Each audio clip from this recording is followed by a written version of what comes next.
নিজের অভিজ্ঞতা আমি বলতে পারি, আমি ধানমন্ডিতে যখন হাঁটছিলাম আমার দিকে 2 রাউন্ড গুলি করা হয়েছে। তাদের পোশাক পরনে ছিল না, আমি জানি না তারা কারা পিস্তল থেকে গুলি হয়েছে, কারণ আমার হাতে ক্যামেরা ছিল। এই 6 জনকে আদালতে উপস্থাপন করে তাদের কাছ থেকে জানতে হবে যে তারা স্বেচ্ছায় সেখানে আছেন কিনা, এবং নিরপরাধ নিরস্ত্র যারা বিক্ষোভকারী হন, আন্দোলনকারী হোক, তাদের উপরে লাইভ রাউন্ড গুলি ছোড়া যাবে না।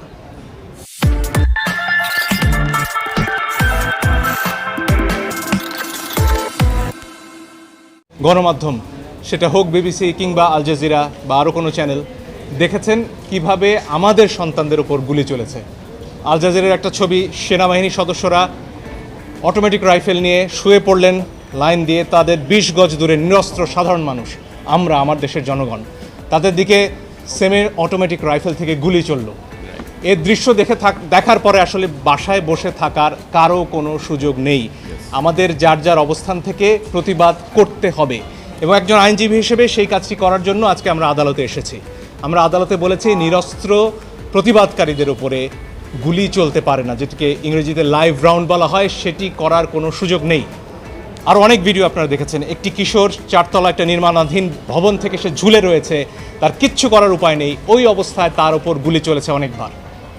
আপনারা দেখেছেন রিয়া গোপ তার বাবার কোলে গুলিবিদ্ধ হয়েছে, আরেক শিশু, সে তার চোখ দিয়ে গুলি ঢুকেছে, মাথার পেছন দিক দিয়ে বেরিয়ে গেছে। জিজ্ঞেস করুন সে কোথায় ছিল? তার বাসায়, ঘরের ভেতর, জানালা দিয়ে বাইরে তাকিয়েছিল, এই তার অপরাধ।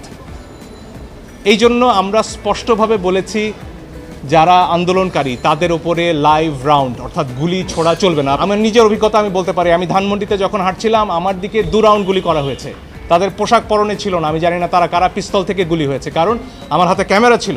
কোনো প্রমাণ তারা রাখবেন না, কিন্তু প্রমাণ ধ্বংস হয় না আজকের দুনিয়ায়, প্রমাণ পৌঁছে যায়। আরেকটি দাবি আমরা করেছি পরিষ্কারভাবে, ছাত্ররা সারা বাংলাদেশ থেকে আজকে বলেছেন যে 6 জনকে ডিবি অফিসে রাখা হয়েছে, তারা সেখানে বন্দি। ডিবি অফিস থেকে বা যেখান থেকেই হোক যে ভিডিও প্রকাশ করা হচ্ছে, সেই ভিডিওতে যে কথা বলা হয়েছে সেটি অস্ত্রের মুখে হয়েছে, ছাত্ররা সেটি বলেছেন।